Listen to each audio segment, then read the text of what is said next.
যখনই যুদ্ধে নাম আসে, চোখের সামনে ভেসে ওঠে ধ্বংস, আগুন আর মৃত্যু। দ্বিতীয় বিশ্বযুদ্ধে হিরোশিমা ও নাগাসাকিতে মাত্র 2টি বোমায় মারা যায় প্রায় 1,50,000 থেকে 2,46,000 মানুষ। এই ছিল যুদ্ধের শক্তি। কিন্তু এরপরই বিশ্ব বুঝে গেল এই পথে সব হারিয়ে যায়। তাই গড়ে ওঠে জাতিসংঘ। আজ পর্যন্ত যেখানে 193টি দেশ যুদ্ধ নয়, শান্তি চায় বলে এক হয়েছে। অন্যদিকে 15 বছরের এক মেয়ে মালালা ইউসুফজাই শুধু শিক্ষার অধিকারের পক্ষে কথা বলেছিল বলে তালেবান তার উপর গুলি চালায়। কিন্তু সে থেমে যায়নি। আজ সে শান্তির প্রতীক, সবচেয়ে কনিষ্ঠ নোবেল পুরস্কার বিজয়ী। নেলসন ম্যান্ডেলা 27 বছর জেলে থেকেও দক্ষিণ আফ্রিকাকে রক্ত ছাড়া মুক্ত করেছেন। তাহলে প্রশ্ন ওঠে, যুদ্ধ কি সব শক্তির পরিচয়, নাকি শান্তি আসল শক্তি, যা মানুষ বাঁচায়, সমাজ গড়ায়, ভবিষ্যৎ রক্ষা করে? এই ভিডিওতে আমরা খুঁজে দেখব ইতিহাস আর বাস্তবতার আলোকে কে বেশি শক্তিশালী, যুদ্ধ না শান্তি। চলুন শুরু করি।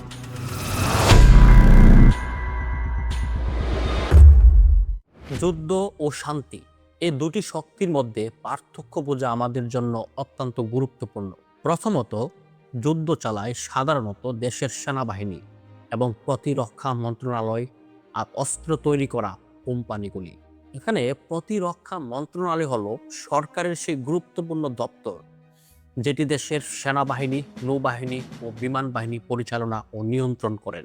এই দপ্তরের কাজ হলো দেশকে বাইরের শত্রুদের হাত থেকে রক্ষা করা, জাতীয় নিরাপত্তা নিশ্চিত করা এবং যুদ্ধ সংক্রান্ত সিদ্ধান্ত নেওয়া। দ্বিতীয়ত, যারা শান্তি আনার জন্য কাজ করে তারা হলো জাতিসংঘের শান্তিরক্ষীরা, রাষ্ট্রদূত ও কূটনৈতিক, মানবাধিকার কর্মী ও উন্নয়ন সংস্থা। জাতিসংঘের শান্তিরক্ষীরা বিশ্বের বিভিন্ন দেশ থেকে আসা সেনা ও পুলিশ, যারা জাতিসংঘের হয়ে যুদ্ধ বিধ্বস্ত এলাকায় শান্তি রক্ষা করে। কূটনীতিকরা, যারা এক দেশের হয়ে অন্য দেশের সঙ্গে কথা বলে, আলোচনা করেন ও সম্পর্ক করেন। মানবাধিকার কর্মীরা, যারা মানুষের অধিকার রক্ষা করার জন্য কাজ করেন, যেমন শিক্ষা, স্বাস্থ্য, নিরাপত্তা। উন্নয়ন সংস্থা, যেসব সংস্থা দরিদ্রতা দূর করা, শিক্ষা, স্বাস্থ্য উন্নয়ন করা ও শান্তি প্রতিষ্ঠায় কাজ করে, যেমন ইউনিসেফ, ব্রাক, রেড ক্রস ইত্যাদি। একটা সমাজে যুদ্ধ আর শান্তির প্রভাব সবার উপর একরকম পড়ে না। কারোর জন্য যুদ্ধ একটা সুযোগ, আবার কারোর জন্য শান্তি সবচেয়ে ভালো। কিন্তু কিছু লোক তখন প্রচুর টাকা আয় করে, যেমন অস্ত্র ব্যবসায়ী এবং কিছু নেতা ও ধনী লোকেরা। একটি তথ্যে দেখা যায় 2023 সালে লকহিড মার্টিন, বোয়িং এর মতো কোম্পানিগুলো $1 বিলিয়ন আয় করেছে। 2023 সালের মোট আয় $67.6 বিলিয়ন, যা 2022 সালের তুলনায় প্রায় 2.4% বৃদ্ধি পেয়েছে। অন্যদিকে কিছু নেতা ও ধনী লোকজন যুদ্ধের সুযোগ নিয়ে তারা নিজেদের ক্ষমতা বাড়ায়, দুর্নীতির মাধ্যমে টাকা আয় করে। আর শান্তি থাকলে দেশ স্বাভাবিকভাবে চলে। ইউএনডিপি, হিউম্যান ডেভেলপমেন্ট রিপোর্ট অনুযায়ী শান্তিপূর্ণ দেশে মানুষ বেশি সুখে থাকে, ভালোভাবে পড়াশোনা করে, সুস্থ থাকে। কিন্তু প্রশ্ন হলো, কে বেশি শক্তিশালী? আমরা প্রায় শক্তি কথাটা শুনে থাকি। অনেকে ভাবে এটা শুধু হাতের জোর বা মারামারির ক্ষমতা, কিন্তু আসলে শক্তি বলতে অনেক কিছু বোঝায়। যেমন রাজনীতিতে প্রভাব রাখা, অর্থ বা টাকার জোর, সমাজের সম্মান ও গুরুত্ব।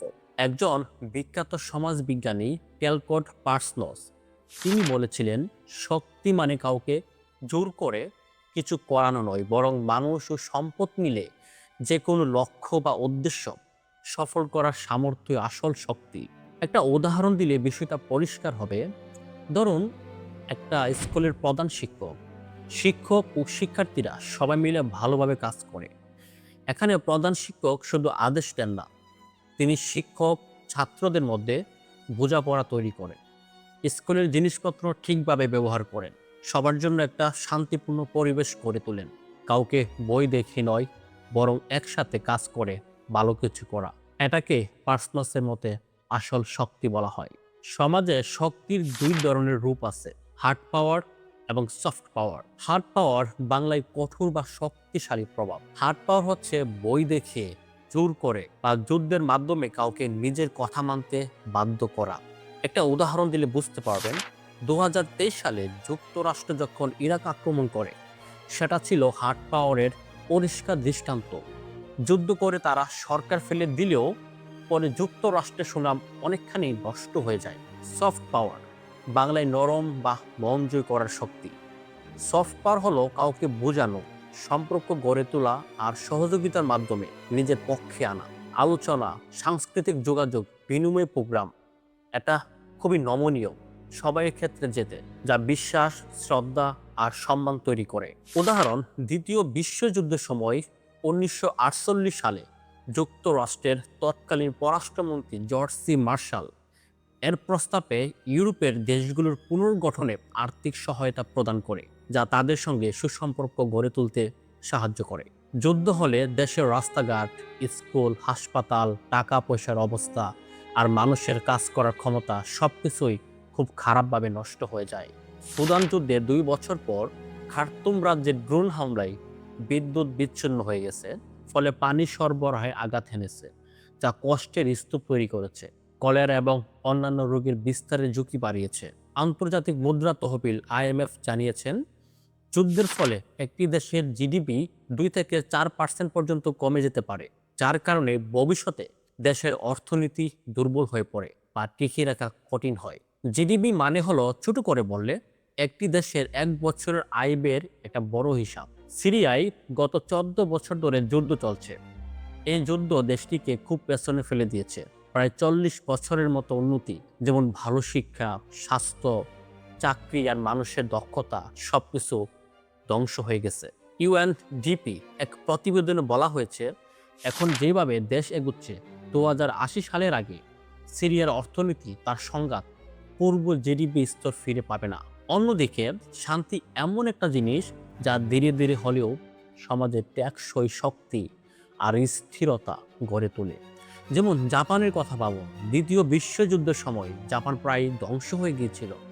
1945 সালের আগস্টে আমেরিকা হিরোশিমা ও নাগাসাকিতে পারমাণবিক বোমা ফেলে, তারপর জাপান আত্মসমর্পণ করে। যুদ্ধ শেষ হওয়ার পর জাপানের প্রধানমন্ত্রী শিগেরু ইয়োশিদা যুদ্ধের পথ ছেড়ে শান্তির পথে হাঁটেন। এটাকে বলা হয় ইয়োশিদা মতবাদ। তিনি দেশের সামরিক খরচ কমিয়ে অর্থনৈতিক উন্নয়নকে গুরুত্ব দেন, প্রযুক্তিকে উন্নয়ন, উন্নত শিক্ষা ব্যবস্থা আর অন্য দেশের সঙ্গে ভালো সম্পর্ক গড়ে জাপান এগিয়ে যেতে থাকেন। জাতিসংঘের এক রিপোর্টে বলা হয়েছে, জাপান এখন বিশ্বের 3য় বৃহত্তম অর্থনীতি। এটা প্রমাণ করে শান্তিপূর্ণ মনোভাব আর পরিকল্পনা থাকলে একটা ধ্বংস হওয়া দেশও সাফল্যের শিখরে পৌঁছাতে পারে। যখন যুদ্ধ বা সহিংসতা দীর্ঘদিন ধরে চলে, তখন উভয় পক্ষই মানুষ ও সম্পদ হারিয়ে দুর্বল হয়ে পড়ে। এই ক্লান্তি অনেক সময় তাদের আলোচনায় বসতে বাধ্য করে। যুদ্ধ বা সহিংসতার কারণে সাধারণ মানুষ দারুণ কষ্ট পায়। তারা শান্তি চায়, উন্নয়ন চায়। তাদের দাবির চাপে নেতাদের মাঝে আলোচনার আগ্রহ তৈরি হয় এবং জাতিসংঘ বা অন্যান্য বিশ্ব সংস্থা বা শক্তিশালী দেশগুলো অনেক সময় সংঘাতরত পক্ষগুলির উপর চাপ দেয়, তোমাদের বসতে হবে, না হলে আমরা সাহায্য বন্ধ করব। আবার তারা আলোচনার টেবিলও তৈরি করে দেয়। কখনো রাজনৈতিক নেতৃত্বে পরিবর্তন আসে, যারা আগের নেতাদের মতো যুদ্ধবাজ নয়, তারা শান্তিপূর্ণ সমাধান খোঁজে। এ সময় উইন্ডো অফ অপরচুনিটি তৈরি হয়। এর মানে হলো, একটি বাস্তব উদাহরণ দিই আপনাদের। যখন বসনিয়া যুদ্ধ তীব্র হয়ে উঠেছিল এবং সাধারণ মানুষ আর সহ্য করতে পারছিল না, তখন যুক্তরাষ্ট্র এবং ইউরোপীয় ইউনিয়নের কূটনৈতিক চাপে নেতারা আলোচনায় বসতে বাধ্য হন এবং এইভাবেই উইন্ডো অফ অপরচুনিটি তৈরি হয়, যা একটি ঐতিহাসিক শান্তি চুক্তিতে শেষ হয়। এবং 1995 সালে বসনিয়া যুদ্ধ শেষ করতে তৈরি করা একটি ঐতিহাসিক শান্তি চুক্তি, যা মার্কিন যুক্তরাষ্ট্রের ডেটন, ওয়াহিও শহরে আলোচনার মাধ্যমে সম্পন্ন হয়, যাকে ডেটন পিস এগ্রিমেন্ট মানে কাঠামো চুক্তি বলা হয়। যুদ্ধ হলো ধ্বংস আর শান্তি হলো করার শক্তি। কিন্তু প্রশ্ন হচ্ছে, শান্তি ফেরানোর সঠিক সময় কখন?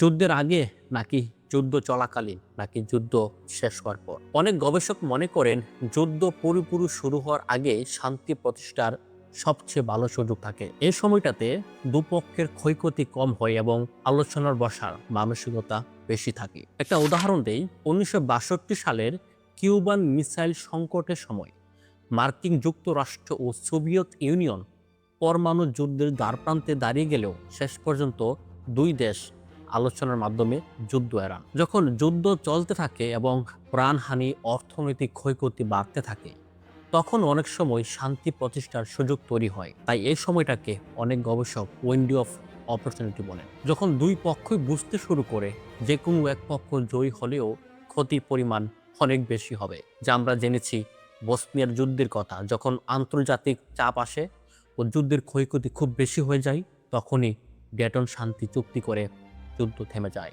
যুদ্ধ শেষ হওয়ার পর শান্তি আনতে গেলে সময় লাগে একটু বেশি, কারণ তখন বিশ্বাস ভেঙে যায়, ক্ষত তৈরি হয় এবং ঘৃণা জমে থাকে। তাই এ সময় শান্তি প্রতিষ্ঠা সবচেয়ে কঠিন হলেও দীর্ঘমেয়াদে এর প্রভাব সবচেয়ে স্থায়ী হতে পারে যদি সঠিক পরিকল্পনা থাকে। ইতিহাস আমাদের শেখায়, যখন নেতারা সময় মতো সিদ্ধান্ত নেয়, তখন এই সত্যিকারের শান্তি আসে। একটি গুরুত্বপূর্ণ উদাহরণ দেই, অ্যালাইড পাওয়ার্স মানে মিত্র শক্তি, তার মানে কিছু মূল দেশগুলোকে বোঝায়, যেমন যুক্তরাষ্ট্র, যুক্তরাজ্য, সোভিয়েত ইউনিয়ন।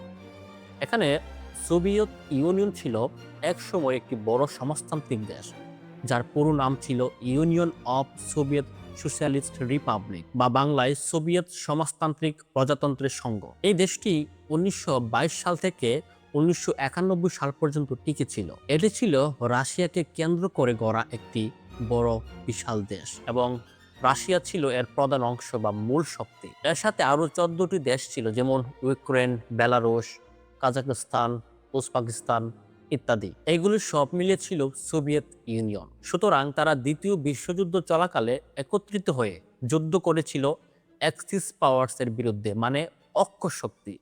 এর মধ্যে যারা ছিলেন নাৎসি জার্মানি, জাপান ও ইতালি। নাৎসি জার্মানি মানে এমন এক সময়ের জার্মানি যখন দেশটি ছিল স্বৈরশাসিত, অর্থাৎ সাধারণ মানুষের মতের কোনো মূল্য ছিল না, সবকিছু নিয়ন্ত্রণ করতেন হিটলার। নাৎসি শব্দটি এসেছে national socialist German workers party থেকে, যেটি ছিল হিটলারের রাজনৈতিক দল। 1945 সালে দ্বিতীয় বিশ্বযুদ্ধে জার্মানির পরাজয়ের মাধ্যমে নাৎসি জার্মানি অবসান ঘটে এবং হিটলার আত্মহত্যা করেন। সুতরাং জার্মানি ও জাপানকে সম্পূর্ণ ধ্বংস না করে বরং পুনর্গঠনের পথে নেই। এটি ছিল এক ধরনের শান্তি প্রতিষ্ঠার সময়োচিত সিদ্ধান্ত, কারণ যুদ্ধ শেষে দ্রুত পুনর্গঠনের মাধ্যমে তারা স্থায়ী শান্তি আনতে পেরেছিল। একটি উদাহরণ হিসেবে দেখা যায় জার্মানির উপর মার্শাল প্ল্যান বাস্তবায়ন করে পশ্চিমা দেশগুলো। এর মাধ্যমে তাদেরকে অর্থনৈতিকভাবে দাঁড় করিয়ে দেয়। এটা সময়োপযোগী ছিল বলে জার্মানি পরবর্তীতে ইউরোপের সবচেয়ে সমৃদ্ধশালী দেশ হয়ে ওঠে। অন্যদিকে জাপানের বেলায় আলাদা পরিকল্পনা নেওয়া হয়েছিল, যার মূল নেতৃত্ব ছিল যুক্তরাষ্ট্র। একে জাপান রিকনস্ট্রাকশন প্রোগ্রাম বা অনেক সময় post war occupation of Japan বলা হয়, এবং পরিকল্পনা নেওয়া হয়েছিল ডগলাস ম্যাকআর্থারের নেতৃত্বে। সামরিক দখল 1945 সাল থেকে 1952 সালের মধ্যে। তখন জাপান সরাসরি যুক্তরাষ্ট্রের সেনা ও প্রশাসনিক নিয়ন্ত্রণে আসে, অর্থাৎ জাপানের উপর তখন জাপানি সরকার নয়, মার্কিন সেনা ও কর্মকর্তারা পরিচালনা করছিল। বিশ্বের কিছু কিছু জায়গায় যুদ্ধ যেন নিত্যদিনের ব্যাপার হয়ে গেছে।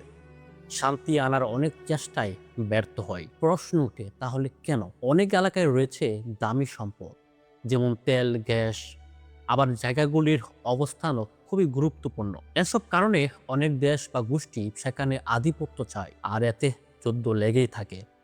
উদাহরণ মধ্যপ্রাচ্য, এখানে প্রচুর তেল আছে। ইসরায়েল ফিলিস্তিনের সংঘাত, সিরিয়ার গৃহযুদ্ধ, ইয়েমেনের যুদ্ধ। অনেক এলাকায় জাতিগোষ্ঠীর মধ্যে পুরনো শত্রুতা আছে। কেউ কারো ধর্ম, ভাষা বা জাতিকে সহ্য করে না। আবার আগে যেসব দেশ বিদেশি শাসনের অধীনে ছিল, তাদের সীমানা ঠিকভাবে নির্ধারণ না করাই এখন অনেক সমস্যা তৈরি হয়েছে। উদাহরণ আফ্রিকা, সুদান ও দক্ষিণ সুদানের লড়াই, রুয়ান্ডার গণহত্যা, সোমালিয়ার গৃহযুদ্ধ। আবার যেসব দেশে সরকারের শক্তি কম, নিয়মকানুন চলে না আর দুর্নীতি বেশি, সেসব দেশে সহজেই সংঘাত তৈরি হয়, মানুষ নিরাপত্তাহীনতায় ভুগে। উদাহরণ সালেহ অঞ্চল, আফ্রিকা, মালি, নাইজার ও বুরকিনা ফাসোতে জঙ্গি গোষ্ঠী এবং দুর্বল শাসনের কারণে সংকট চলছে। অনেক সময় বড় দেশ তাদের স্বার্থে অন্য দেশে হস্তক্ষেপ করে, এতে যুদ্ধ আরো বেড়ে যায়। উদাহরণ সিরিয়া। এখানে রাশিয়া, যুক্তরাষ্ট্র, ইরান ও তুরস্ক সবাই নিজেদের স্বার্থ জড়িত। এতে পরিস্থিতি আরো জটিল হয়ে গেছে। যেসব জায়গায় যুদ্ধ বেশি হয় সেখানে সাধারণত ওই এলাকার সম্পদ, পুরনো বিরোধ, দুর্বল সরকার এবং বড় দেশের হস্তক্ষেপ সব একসাথে সমস্যার মূল কারণ হয়। এসব সমস্যার সমাধান না হলে সেই জায়গায় শান্তি আনা খুবই কঠিন। অনেক মানুষ বা দেশ যুদ্ধকে একটি শক্তিশালী উপায় বলে মনে করে, কারণ তারা ভাবে যুদ্ধ করলে দ্রুত প্রতিপক্ষকে হার মানানো যায়, নিজের চাওয়া আদায় করা যায় এবং ক্ষমতা দেখানো যায়। তারা চায় অন্যরা বই পায় বা তাদের কথা মানে। উদাহরণ হিসেবে বলা যায় যুক্তরাষ্ট্র বা রাশিয়া অনেক সময় নিজেদের রাজনৈতিক বা অর্থনৈতিক স্বার্থ রক্ষায় যুদ্ধ বা সামরিক হস্তক্ষেপ করে। যুক্তরাষ্ট্র 1776 সাল থেকে 2023 সাল পর্যন্ত প্রায় 400 বার সামরিক হস্তক্ষেপ করেছে, যার মধ্যে অর্ধেকের বেশি 1950 সালের পর এবং 25% ঠান্ডা যুদ্ধের পরবর্তী সময় ঘটেছে। অন্যদিকে রাশিয়া 1991 সাল থেকে অন্তত 25টি সামরিক হস্তক্ষেপ করেছে।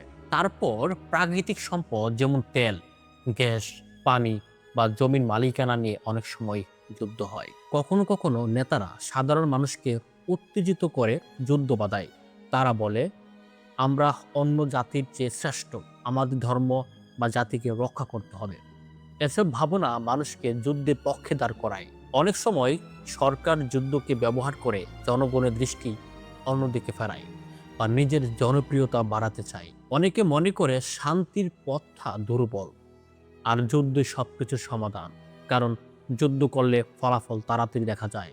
কিন্তু আসলে ধৈর্য ধরে শান্তির পথে হাঁটলেই স্থায়ী সমাধান পাওয়া যায়। শান্তি আনার জন্য আলোচনার দরকার হয়, দুপক্ষকে বোঝাতে হয়, বিশ্বাস তৈরি করতে হয়। এতে অনেক সময় লাগে, আর মানুষ চায় সবকিছু একদম এখনই হোক।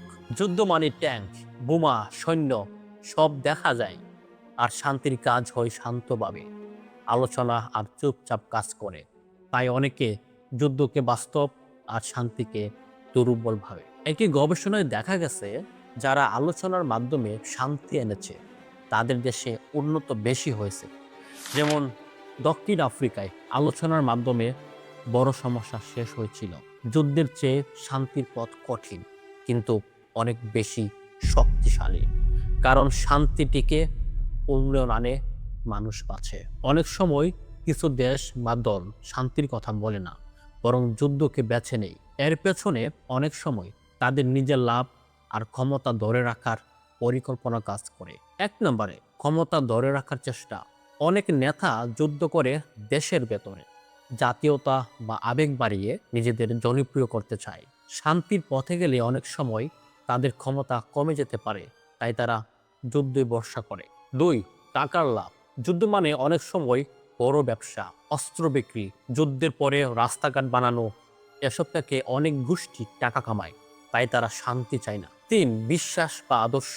কেউ কেউ মনে করে তাদের ধর্ম বা মতবাদ রক্ষা করতে হলে যুদ্ধ করতেই হবে, তারা শান্তির কথা শুনতেই চায় না। 4, একে অপরের প্রতি সন্দেহ। যখন কেউ কাউকে বিশ্বাস করে না তখন তারা ভাবে শান্তির কথা বললেও কেউ মানবে না, তাই যুদ্ধ চালিয়ে যেতে চায়। রাশিয়া ইউক্রেনে যুদ্ধ দেখা গেছে রাশিয়া কিছু কঠিন শর্ত দিয়েছিল যেগুলো ইউক্রেন মেনে নিতে পারেনি, ফলে আলোচনা ভেঙে যায়, যুদ্ধ চলছে।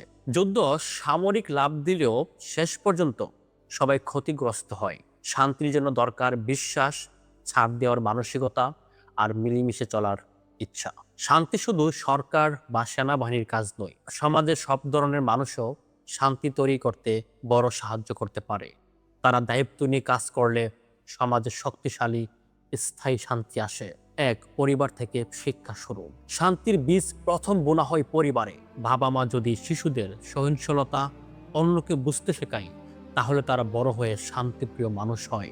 2, স্কুল ও শিক্ষক সমাজ।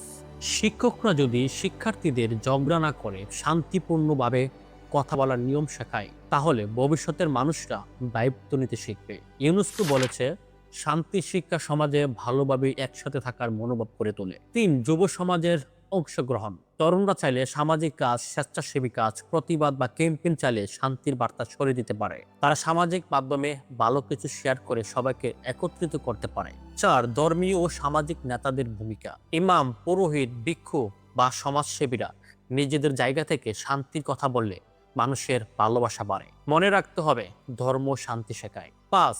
মিডিয়া ও সাংবাদিকতা। সাংবাদিক ও মিডিয়া যারা উত্তেজনাময় খবর না দিয়ে ভালো খবর প্রচার করে, তারা সমাজে ভয় কমায় এবং সবাইকে একসাথে চলতে উৎসাহ দেয়। শান্তি শুধু বড় নেতাদের কাজ নয়, আমাদের সবার দায়িত্ব। পরিবার, স্কুল, তরুণ সমাজ, ধর্মীয় নেতা আর মিডিয়া সবাই মিলে কাজ করলে বন্দুক ছাড়া শক্তি তৈরি করা সম্ভব। বিশ্বের যে কোনো জায়গায় শান্তি স্থায়ী করতে গেলে শুধু জোর, জবরদস্তি বা লড়াই করে কিছু হয় না। সত্যিকার শান্তি তখনই আসে যখন আমরা মানুষের মধ্যে ভালোবাসা, শ্রদ্ধা আর বোঝাপড়া তৈরি করি। এই জন্য আমাদের দরকার কিছু সঠিক নিয়মকানুন, সংস্কৃতি আর শিক্ষা। 1. নিয়মকানুন। দীর্ঘদিন শান্তি বজায় রাখতে সবাইকে সমান অধিকার দেওয়া দরকার। যেখানে সবাইকে সুযোগ সুবিধা দেওয়া হয়, সেখানে সমস্যা কম হয়। জাতিসংঘ বলেছে, শান্তির জন্য ন্যায় বিচার, মানুষের অধিকার ও সঠিক শাসন খুব দরকার। 2. সংস্কৃতি। শান্তি তখনই আসে যখন আমরা ভিন্ন জাতি, ধর্ম, ভাষার প্রতি সম্মান জানাই। যেখানে সবাই একে অন্যকে ভালোবাসে, বুঝে নেয়, সেখানে ঝগড়া কম হয়। 3. শিক্ষা। শান্তি শেখানো সবচেয়ে বড় শক্তি। ছোট ছোট থেকে বড় সবাইকে একে অপরের প্রতি সদয় হতে শেখানো উচিত, যাতে সবাই বুঝে কিভাবে সমস্যা মিটিয়ে নেওয়া যায়। শান্তি শিক্ষা দিয়ে অনেক ঝগড়া, লড়াই কমানো সম্ভব। গ্লোবাল পার্টনারশিপ ফর এডুকেশন এর গবেষণায় বলেছে, শান্তি শিক্ষায় শান্তি স্থাপনের চাবিকাঠি। এই গুরুত্বপূর্ণ বিষয়টাকে যদি আমি সংক্ষেপে বলি, নিয়মকানুন, সবাইকে সমান অধিকার দেওয়া; সংস্কৃতি, একে অপরের প্রতি শ্রদ্ধাশীল হওয়া; শিক্ষা, শান্তির গুরুত্ব বোঝানো, একে অন্যকে বুঝতে শেখানো; আর ঠিকভাবে শক্তি বা দায়িত্ব দেওয়া। এই 3টি কাজ যদি ঠিকভাবে করা যায়, তাহলে অনেক দিন শান্তি টিকে থাকবে। এখন এটা খুব সহজ, পরিষ্কার আর সবার জন্য বুঝতে সুবিধাজনক হলো আমার বিশ্বাস। আজ আমরা দেখলাম, যুদ্ধ অনেক কিছু ধ্বংস করে, কিন্তু শান্তি অনেক কিছু গড়ে তোলে। যুদ্ধ দিয়ে হয়তো কিছু সময়ের জন্য শক্তি দেখানো যায়, কিন্তু শান্তি দিয়ে টিকে দীর্ঘমেয়াদী উন্নয়ন, ভালোবাসা আর মানবতা। ইতিহাসও বলছে, যারা আলোচনার মাধ্যমে সমস্যার সমাধান করেছে তারা এগিয়ে গেছে, আর যারা শুধু যুদ্ধ বেছে নিয়েছে তারা পিছিয়ে পড়েছে। ভাবুন তো, আমরা যদি সবাই শান্তির পথ বেছে নেই, তাহলে আমাদের সমাজ, দেশ আর এই পৃথিবী কত সুন্দর হতে পারে। তবে এক প্রশ্ন রয়ে যায়, বর্তমান দুনিয়ায় আমরা কি সত্যি শান্তি শক্তিকে গুরুত্ব দিচ্ছি, নাকি যুদ্ধের ভয়কে বড় করে দেখছি? আপনাদের মতে যুদ্ধ আর শান্তির লড়াই কে সত্যিকারের বিজয়ী হওয়া উচিত? আপনাদের মতামত নিচে কমেন্ট করে জানাতে ভুলবেন না। দেখা হচ্ছে পরবর্তী সময়। আমি রেজাউল করিম, ধন্যবাদ।